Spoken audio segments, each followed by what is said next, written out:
Hi all welcome back to our session. So IBPS clerk exam attend பண்ண போகிறோம். இது நாள் வரைக்கும் எப்பயுமே சொன்ன மாதிரி தான் இந்த ஐபிபிஎஸ் சீரீஸில் எல்லா வீடியோலையுமே இந்த ஒரு பார்ட் இருக்கும். என்னன்னா ஆர்ஆர்பிக்கு படிச்சுட்டு இருந்தோம், இங்கிலீஷ் அப்படிங்கிற ஒரு விஷயத்த எட்டி கூட பார்க்காம இருந்தோம். பட் இந்த டைம் ஐபிபிஎஸ் கிளர்க் எழுத போகிறவங்க கண்டிப்பாக என்ன பண்ணணும், இங்கிலீஷை வந்து அட்டன் பண்ணி தான் ஆகணும். Why because there is a sectional cut off in IBPS clerk prelims exam. So we have to clear that sectional cut off in order to appear for mains examination. So அப்படி இருக்கிறப்போ English அப்படிங்கிறது நமக்கு எல்லாருக்குமே ஒரு சிலருக்கு வந்து சவாலாக இருக்கலாம், ஒரு சிலருக்கு இங்கிலீஷ் வந்து ரொம்ப ஈஸியாக இருக்கலாம். ஸோ ஒரு கொஸ்டின் பேப்பர் ஐபிபிஎஸ் கிளர்க்கோட எக்ஸாக்ட் கொஸ்டின் பேப்பர் எப்படி இருக்கும், நம்ம எப்படி அட்டெம்ப்ட் கொடுக்கலாம், எந்த மாதிரி கொடுத்தா நம்ம என்ன பண்ணலாம், அக்யூரசியை மெயின்டைன் பண்ணலாம் அப்படிங்கிற ஒரு சில ட்ரிக்ஸை வந்து இந்த இடத்துல பார்க்கலாம். ஓகேவா? ஸோ இந்த பர்டிகுலர் வீடியோவில் நம்ம டிஸ்கஸ் பண்ணலாம். ஸோ இது வந்து என்ன அப்படின்னா, ஃபர்ஸ்ட் எடுத்தோடனே ஆர்சி கொடுத்துருக்காங்க. ஓகே, அடுத்து ஸோ நமக்கு இங்கிலீஷில் வந்து எத்தனை கொஸ்டின்ஸ் இருக்கும், 30 கொஸ்டின்ஸ் இருக்கும். 20 மினிட்ஸ்ல வந்து நான் என்ன பண்ணணும், அந்த கொஸ்டினை வந்து நான் அட்டென்ட் பண்ணி ஆகணும். 30 கொஸ்டின்ஸ் ஃபார் 20 மினிட்ஸ். எனக்கு இந்த 20 மினிட்ஸ்ல 30 கொஸ்டின்ஸ் போட முடியுமா அப்படின்னு சொல்லி கேட்டா அடிஷ்னலாவே நமக்கு டைம் இருக்கும். அந்த அடிஷ்னல் டைம்ல தான் நம்ம என்ன செய்வோம் அப்படின்னா, நிறைய கொஸ்டின்ஸை வந்து தெரியாத கொஸ்டின்ஸை கூட அட்டென்ட் பண்ணி தப்பாகிறதுக்கு சான்சஸ் இருக்கு. ஃபார் எக்ஸாம்பிள் மேக்ஸ்ல வந்து நம்ம அட்டென்ட் பண்றோம்னு வச்சுக்கோங்களேன். மேக்ஸை வந்து அட்டென்ட் பண்றோம்னா இன்கேஸ் அதோட மெத்தட் எனக்கு தெரியும், டைம் இருக்கு அப்படிங்கிற பட்சத்துல அதை நான் சால்வ் பண்ணி ஆன்சர் கொண்டு வரதுக்கு ட்ரை பண்ணலாம். பட் இங்கிலீஷ்ல எனக்கு தெரியாத ஒரு விஷயத்த எத்தனை வாட்டி வாசிச்சு பார்த்தாலும் எனக்கு என்ன பண்ணாது, கடைசி வரைக்கும் தெரிய போறது கிடையாது.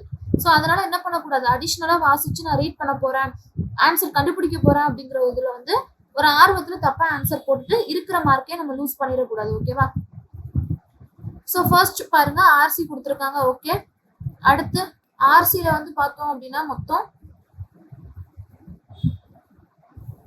7, 8, 9 கொஸ்டின்ஸ் கொடுத்துருக்காங்க. அதுக்கடுத்து பார்த்தா எனக்கு பேரா ஜம்பிள்ஸ். ஓகேவா? அடுத்து என்ன இருக்கு அப்படின்னு சொல்லி பாக்குறப்ப எனக்கு பேரா ஜம்பிள்ஸ் இருக்கு.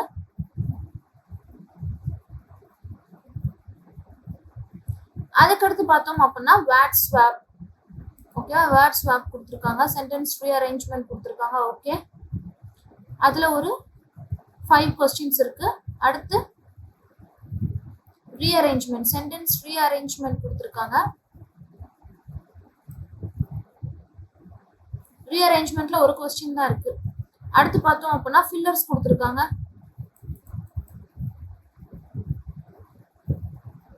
5 கொஸ்டின்ஸ் ஃபில்லர்ஸ்ல இருக்கு. அடுத்து எரர் ஸ்பாட்டிங்ல ஒரு 5 கொஸ்டின்ஸ் இருக்கு. அவ்வளவுதான், 30 கொஸ்டின்ஸ் முடிஞ்சது. அப்போ ஆர்சி இருக்கு, பேரா ஜம்பிள்ஸ் இருக்கு. ஸோ இதெல்லாம் வச்சு பாக்குறப்ப நான் எதை ஃபர்ஸ்ட் அட்டன் பண்ணியிருந்திருக்கலாம், எதை அட்டன் பண்ணா ரொம்ப சிம்பிளா இருக்கும். இந்த வேர்ட் ஸ்வாப் அட்டன் பண்ணா எனக்கு எப்படி இருக்கும், கொஞ்சம் பெட்டரா ஃபீல் ஆகும். ஸோ வேர்ட் ஸ்வாப் பார்க்கலாமா? வேர்ட் ஸ்வாப்ல ஃபர்ஸ்ட் கொஸ்டின் பாருங்க, என்ன கொடுத்துருக்காங்க. A large house of wire will be needed to run the cable line from one end of the spool to the another. So எடுத்த உடனே நான் பார்க்கணும், கொடுத்துருக்கிற வேர்ட் எல்லாம் கரெக்டா மேட்ச் ஆயிருக்கா அப்படின்னு சொல்லி பார்க்கணும். இப்போ இந்த இடத்துல பாருங்க, ஹவுஸ் ஆஃப் ஒயர்னு நம்ம சொல்லுவோமா? ஹவுஸ் ஆஃப் ஒயர் கண்டிப்பா வராது. அப்ப நான் என்ன பண்ணணும், ஏஐ கண்டிப்பா ஸ்வாப் பண்ணணும்னு தெரிஞ்சிருச்சு. கேபிள் லைன் கரெக்டா இருக்கா? கேபிள் லைன், ரன் தி கேபிள் லைன் கரெக்டா இருக்கு, பெர்ஃபெக்டா இருக்கு. கேபிள் லைன் அப்படிங்கிறது பெர்ஃபெக்டா இருக்கு. அப்ப நான் சியை வந்து என்ன பண்ண தேவையில்லை, சேஞ்ச் பண்ணவே தேவையில்லை. சியை சேஞ்ச் பண்ண வேண்டாம் அப்படின்னா பி ஆப்ஷன் எலிமினேட் பண்ணிடலாம், டி ஆப்ஷனை எலிமினேட் பண்ணிடலாம். ஆமா தானே? அப்போ எனக்கு மேல வாசிச்சு பார்த்தப்ப ஹவுஸ் ஆஃப் ஒயர் அப்படிங்கிறது தப்புன்னு தெரிஞ்சிருச்சு, ஏஐ மாத்தணும்னு தெரிஞ்சிருச்சு. அப்ப ஆப்ஷன்ல என்ன இருக்கு, ஏடி. ஹவுஸ் ஆஃப் ஒயர் கிடையாது, it's spool of wire. Spool of wire from one end of the house to the other. So ஏடியை சேஞ்ச் பண்ணணும். Option A is my right answer. புரிஞ்சுச்சா? ஸோ இப்படிதான் அட்டென்ட் பண்ணணும். அடுத்து பாருங்க, the GST Council needs to meet more often and turn its to-do list into a must to-do list expeditiously அப்படின்னு சொல்லி கொடுத்துருக்காங்க. ஸோ இதுல வந்து எதெல்லாம் சேஞ்ச் பண்ணணும் அப்படின்னு சொல்லி நான் பார்க்கணும், கரெக்டா இருக்கா இல்லையான்னு பார்க்கணும். GST council needs to meet more often கரெக்டா கொடுத்துருக்காங்களா?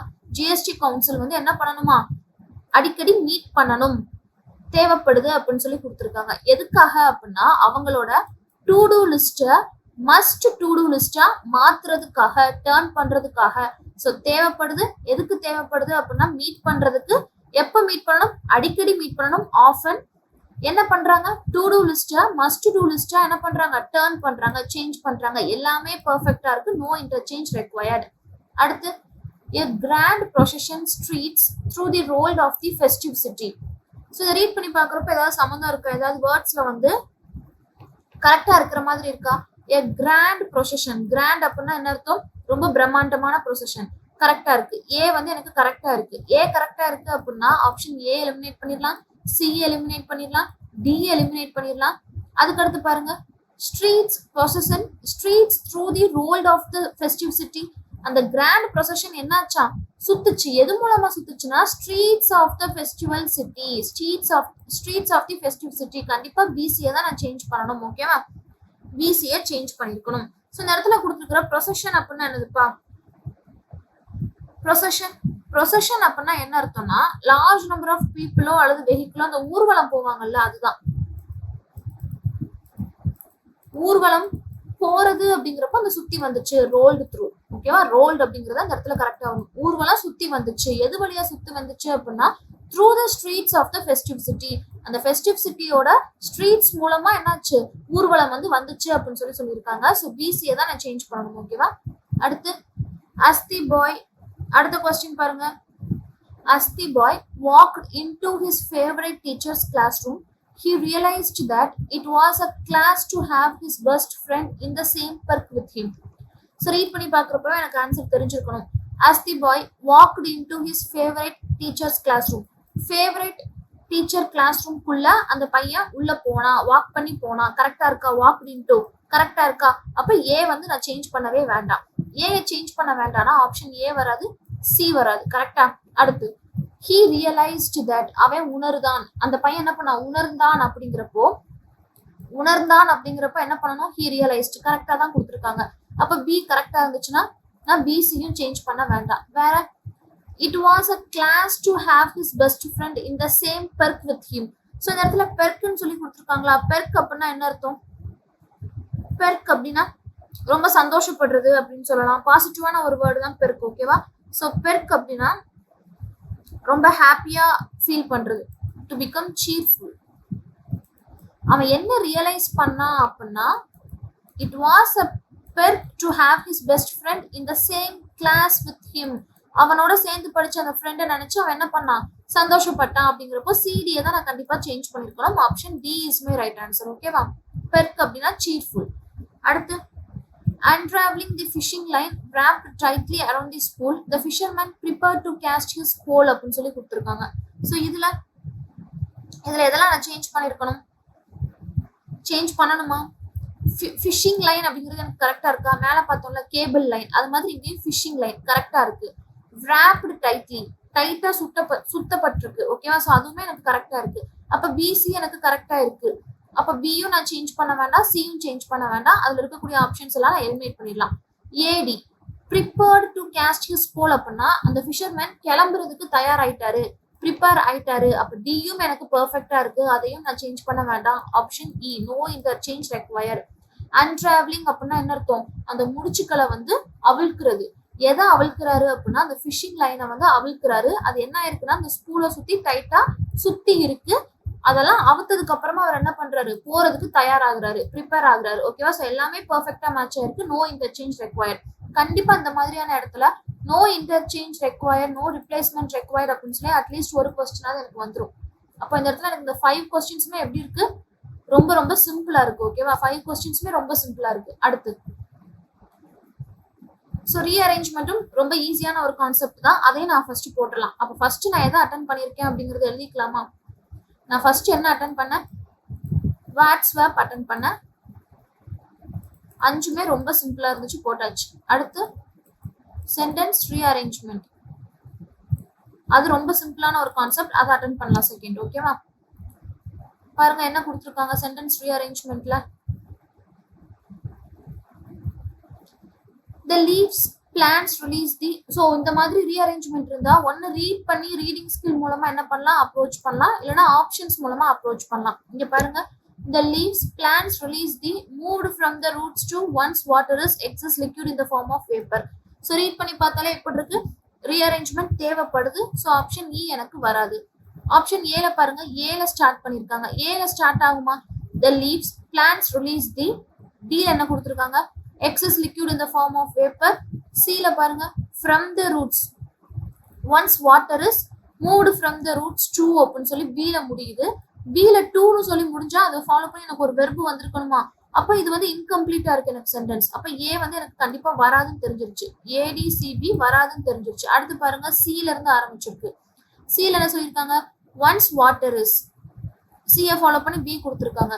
Water is moved from the roots to the leaves. So பர்ஃபெக்டா இருக்கு. ஓகேவா? ஸோ இந்த சி பி ஏன்றது எனக்கு பர்ஃபெக்டா இருக்கு. Option B is my right answer. Once water is moved from the roots to the leaves, plants release the excess liquid in the form of vapor. Once water வந்து என்ன ஆயிருச்சு, ரூட்ல இருந்து லீவ்ஸ்க்கு போயிருச்சுன்னா பிளான்ட்ஸ் என்ன பண்ணுமா? எக்ஸஸ் லிக்யூட வந்து vapour அப்படிங்கிற ஒரு ஃபார்ம்ல ரிலீஸ் பண்ணும் அப்படின்னு சொல்லி கொடுத்துருக்காங்க. பர்ஃபெக்டா எனக்கு பீல மேட்ச் ஆயிடுச்சு. ஓகேவா?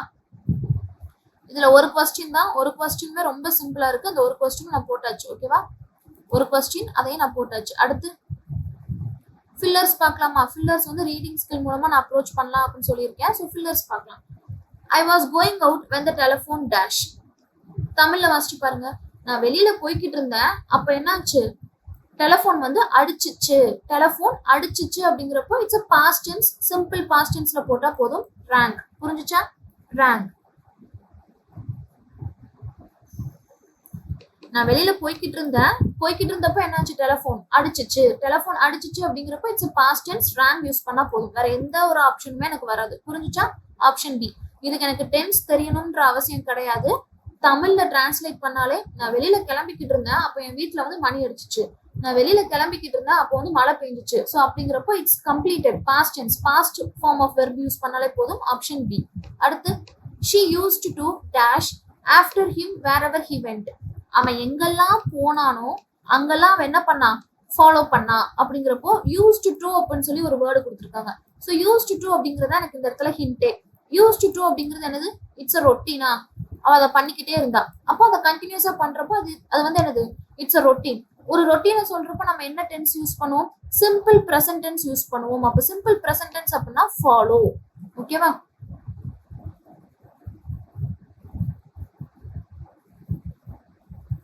Option D is my right answer. புரிஞ்சுச்சா? இந்த இடத்துல யூஸ்ட் டு. அவன் எங்கெல்லாம் போனானோ அவன் பின்னாடி போறதுக்கு பின்னாடி போவா அப்படின்னு சொல்லி கொடுத்துருக்காங்க. வேற எதையுமே நம்ம பார்க்க வேண்டாம். யூஸ்ட் டு அப்படின்னா என்ன அர்த்தம்? அவ வந்து அதை எப்பயுமே பண்றா. எப்பயுமே பண்ற ஒரு விஷயம் இட்ஸ் அ ரொட்டீன். ஒரு ரொட்டீனை சொல்றப்போ நம்ம என்ன சொல்லுவோம்? சிம்பிள் ப்ரெசன்ட் டென்ஸ்ல சொல்லுவோம். அப்போ ஆப்ஷன்ல சிம்பிள் ப்ரெசன்ட் டென்ஸ் எனக்கு ஆப்ஷன் டி மட்டும்தான். ஓகேவா? ஃபாலோ அப் கிடையாது, ஃபாலோ மட்டும்தான்.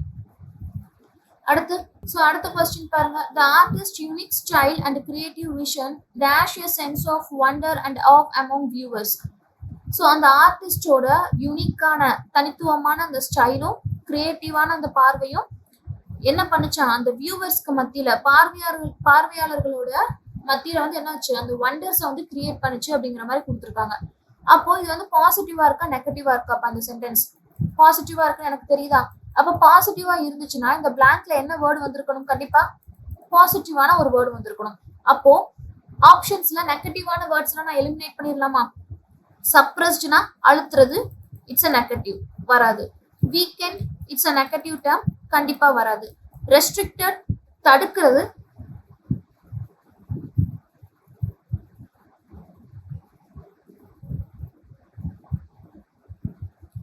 அப்போ இதுவுமே ஒரு நெகட்டிவான ஒரு வார்த்தை, இதுவுமே எனக்கு வராது. அப்போ எவோக்குடன் வருமா? டிஃபைடுன்னு சொல்லி வருமா? டிஃபைடுனா என்ன அர்த்தம்? டிஃபைட் அப்படின்னா என்னன்னா சேலஞ்ச் தி லிமிட்ஸ் அப்படின்னு சொல்லி அர்த்தம்.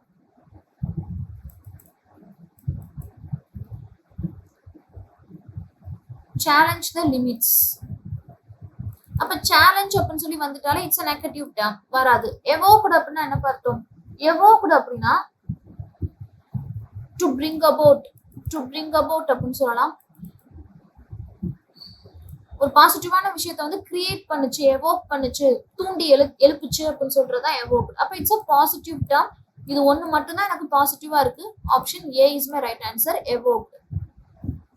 To bring about a sense of wonder. வியூவர்ஸ்க்கு மத்தியில அந்த ஒரு விஷயத்த வந்து கொண்டு வந்துச்சு அப்படிங்கிறப்ப இட்ஸ் அ பாசிட்டிவ் டேர்ம். என்ன பண்ணணும்? எவோக்டு அப்படிங்கிற வேர்டு தான் நான் கண்டிப்பா யூஸ் பண்ணி இருந்திருக்கணும். இது எல்லாமே எனக்கு எப்படி இருக்கு? நெகட்டிவா இருக்கு. அடுத்து தி musician's soulful performance and heartfelt lyrics dash a deep emotional connection with the audience. So read பண்ணி பாருங்க. மியூசிஷியனோட அந்த பெர்ஃபார்மன்ஸ் எப்படி இருந்துச்சா, ஆடியன்ஸ்க்கு மத்தியில ஒரு எமோஷனல் கனெக்ஷனை வந்து கிரியேட் பண்ணுச்சு. அப்ப இது பாசிட்டிவா இருக்கா நெகட்டிவா இருக்கா? கண்டிப்பா பாசிட்டிவா தான் இருக்கு. அப்ப நெகட்டிவா இருக்கிறதுல நான் எடுத்துடலாமா? அந்த டிஸ் அப்படின்னு சொல்லி வந்துட்டாலே இட்ஸ் அ நெகட்டிவ் டேர்ம். அதுக்கு மீனிங் தெரியுதோ தெரியலையோ இட்ஸ் அ நெகட்டிவ் டேர்ம். கண்ணை மூடிட்டு நான் எடுத்துடலாம். ஓகேவா? அடுத்து சிவியர், ரொம்ப சிவியர் ஆக்குச்சு கிடையாது. அப்ப ஏயும் வராது. பியா சியா? ராம்பிஃபை அப்படின்னா என்னப்பா அர்த்தம்? ராம்பிஃபை அப்படின்னா split into branches. Split into branches தான் என்ன சொல்லுவாங்க? ராம்பிஃபை அப்படின்னு சொல்லுவாங்க. கண்டிப்பா அந்த இடத்துல எதையுமே பிரிச்சு எடுக்கல. ராம்பிஃபையும் வராது. ஃபோர்ஜ்னா என்ன சொல்லுவோம்? நம்ம ஃபேக்கான ஒரு டாக்குமெண்ட்டை ஃபோர்ஜரி பண்ணிட்டாங்கன்றதும் சொல்லுவோம்.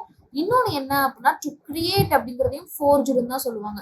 டு கிரியேட் இல்லைன்னா develop something. To create or develop something strong and enduring. ஓகேவா? To create or develop something அதுதான் என்ன சொல்லுவாங்கன்னா ஃபோர்ஜ்டுன்னு சொல்லுவாங்க. ஸோ அந்த மியூசிஷியனோட பெர்ஃபார்மன்ஸ் என்னாச்சா, ஆடியன்ஸ்க்கு மத்தியில ஒரு எமோஷனலான கனெக்ஷனை வந்து கிரியேட் பண்ணுச்சு. So forged. ஓகேவா? Option B is my right answer.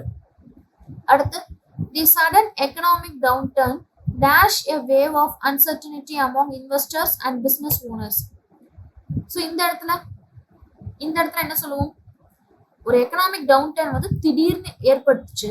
So அந்த ஏற்படுத்தின அந்த எக்கனாமிக் டவுன் டர்ன் வந்து இன்வெஸ்டர்ஸ் அண்ட் பிசினஸ் ஓனர்ஸ்க்கு மத்தியில ஒரு அன்சர்டனிட்டியை வந்து கிரியேட் பண்ணுச்சு. அப்ப இது வந்து என்ன ஆகுது? டவுன் டர்ன் ஆகுது, எக்கனாமிக் டவுன் டர்ன் ஆகுது அப்படின்னு சொல்லி கொடுத்துருக்காங்க. அப்போ ஃபோர்டிஃபைட் அப்படின்னா என்ன பார்த்தோம்? ஃபோர்டிஃபை பண்றாங்க, பலப்படுத்துறது, இருக்கிறத வந்து ஸ்ட்ராங் ஆக்குறது. அப்போ எக்கனாமிக் டவுன் டர்ன் வந்தா எல்லாருமே பதறி அடிப்பாங்க. அந்த இடத்துல போய் நம்ம ஃபோர்டிஃபை பண்ண தேவையில்லை. அப்போ இது வராது. அடுத்து டிப்ளீட்டட் அப்படின்னா ரெடியூஸ் பண்றது. ஸோ இந்த இடத்துல ரெடியூஸ் அப்படிங்கிறதுக்கான தேவையே இல்லை. ஸோ டிப்ளீட்டட் வராது. அடுத்து ஃபோஸ்டட் அப்படின்னா ப்ரொமோட், டு ப்ரொமோட் இல்லைன்னா டெவலப் சம்திங். இதுல வந்து எந்த இடத்துலையும் டெவலப் பண்ண போறது இல்லை. இதுவும் வராது. எலிவியேட்டட் அப்படின்னா லெஸ் சிவியர் கண்டிப்பா அந்த இடத்துல வராது. எக்கனாமிக் டவுன் டர்ன் வந்த உடனே இன்வெஸ்டர்ஸ் அண்ட் பிசினஸ்மேன் வந்து என்ன பண்ணாங்க? பிசினஸ் ஓனர்ஸ் எல்லாமே இக்னைட் ஆனாங்க. இக்னைட்டட் அப்படின்னா என்ன பார்த்தோம்? Trigger something. In case economic downturn வந்த உடனே இன்வெஸ்டர்ஸ் அண்ட் பிசினஸ் ஓனர்ஸ் எல்லாம் என்ன பண்ணிட்டாங்க அப்படின்னா ரொம்ப பதறி அடிச்சிட்டாங்க, அலர்ட் ஆயிட்டாங்க. அப்படிங்கிறப்ப என்ன பண்ணணும்? To trigger something, ignited. இந்த எக்கனாமிக் டவுன் டர்ன் வந்து என்னாச்சு? இன்வெஸ்டர்ஸ் அண்ட் பிசினஸ் ஓனர்ஸ்க்கு மத்தியில ஒரு வேவ் ஆஃப் அன்சர்டனிட்டி வந்து கிரியேட் பண்ணுச்சு. So they are ignited, triggered இல்ல டு பிகம் அலர்ட். ஓகேவா? இன்கேஸ் நீங்க ஷேர் மார்க்கெட்ல வந்து இன்வெஸ்ட் பண்ணியிருந்தீங்க அப்படின்னா மார்க்கெட் டவுன் ஆனா என்ன பண்ண முடியும்? நம்மளால இருக்கிற ஷேர்ஸ் எல்லாம் வித்துடலாமா என்னன்னு சொல்லி நம்ம என்ன ஆகும்? அலர்ட் ஆயிரும். ஸோ அதுதான் அந்த இடத்துல வந்து நம்ம லெஸ் சிவியரா இருக்க மாட்டோம், எதையும் ஸ்ட்ராங் பண்ண நினைக்க மாட்டோம், எதுவும் ரெடியூஸ் ஆகாது, எதையும் ப்ரொமோட் பண்ண போறது இல்லை. நம்ம வந்து என்ன ஆயிரும்? ட்ரிகர் ஆயிரும், அலர்ட் ஆயிரும். ஸோ அதை தான் இந்த இடத்துல மீன் பண்ணியிருக்காங்க. ஓகேவா? ஸோ ஃபில்லர்ஸ்ல 5 முடிஞ்சிச்சா? அடுத்து நான் ஃபில்லர்ஸ் அட்டென்ட் பண்ணேன். ஃபில்லர்ஸ்ல 5ல அட்லீஸ்ட் 3 போட்டிருந்திருக்கலாம். ஆமாவா இல்லையா? 3 போட்டிருந்திருக்கலாம். அடுத்து எரர் ஸ்பாட்டிங் கையோட பாத்துடலாமா? எரர் ஸ்பாட்டிங்ல பாருங்க. In the pond, the small guppy flapped his tail fin back and forth to swim next to the bigger fish.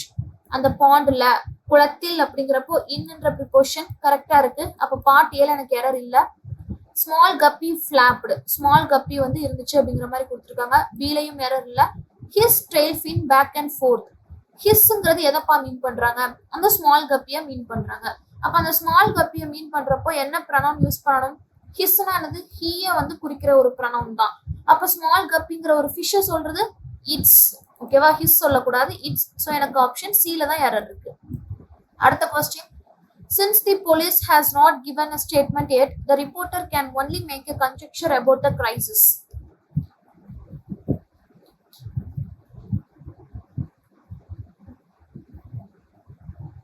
So இந்த இடத்துல வாசிச்சு பாருங்க.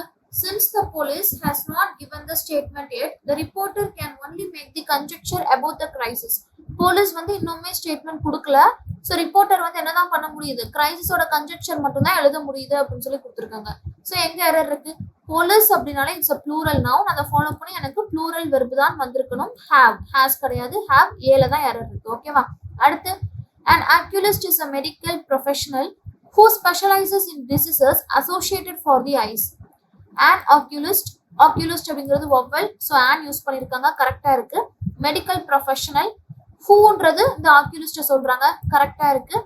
ஸ்பெஷலைசஸ் இன் டிசீசஸ் அசோசியேட்டட் அப்படிங்கிறது எனக்கு கரெக்டா தான் இருக்கு. அந்த நோய்களில் அந்த இல்லு அப்படிங்கிறப்போ இன் யூஸ் பண்ணது கரெக்டா தான் இருக்கு.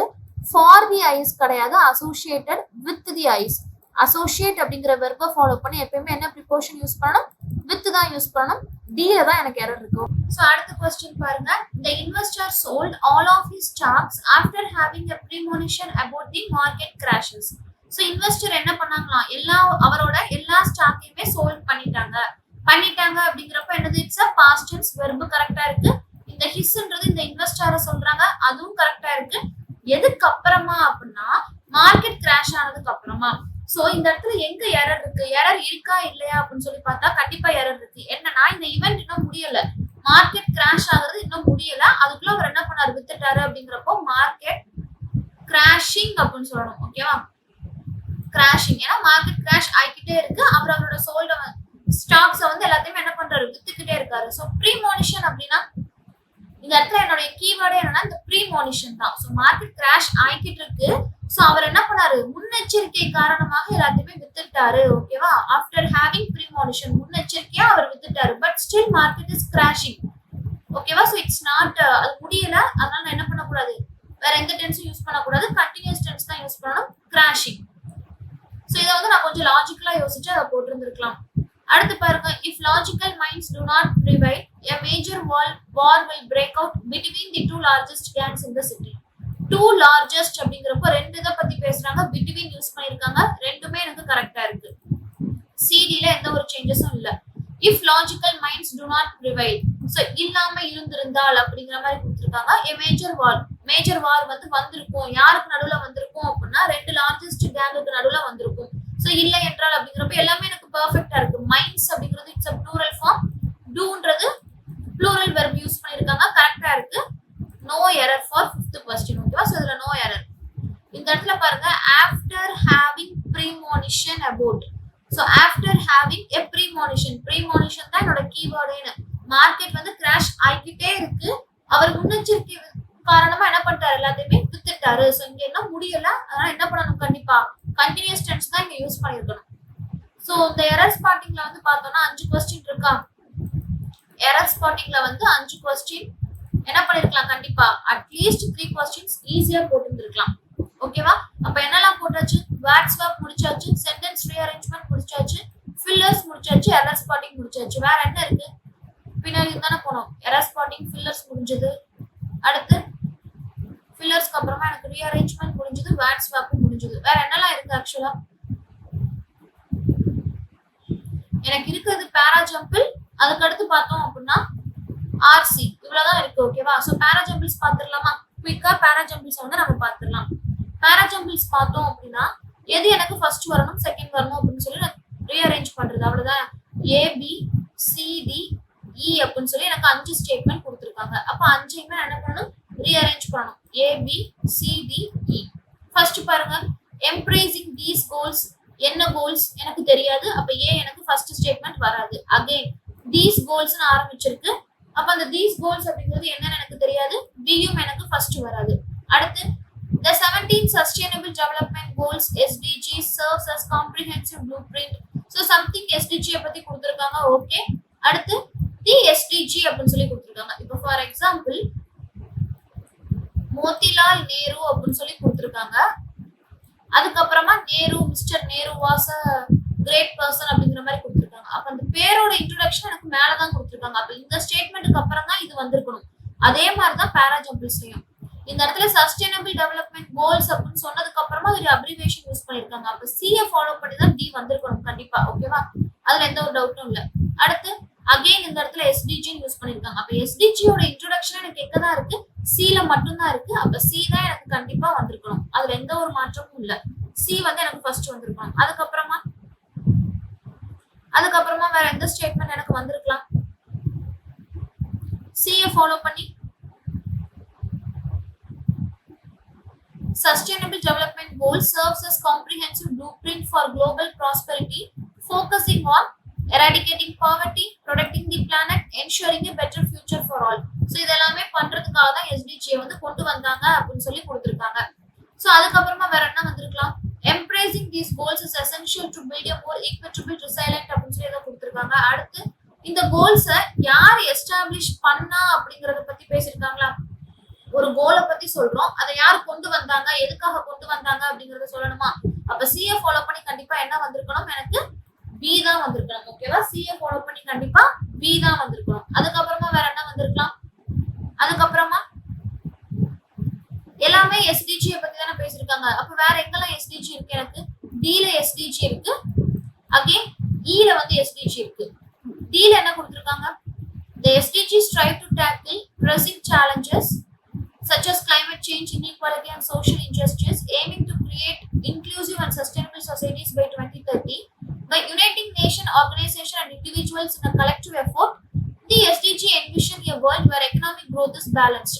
அப்போ SDG ஓட மோட்டோ என்ன அப்படின்னா, இந்த மாதிரியான சேலஞ்சஸ் எல்லாம் டேக்கிள் பண்ணி 2030க்குள்ள ஒரு நல்ல சொசைட்டியை கிரியேட் பண்ணணும்.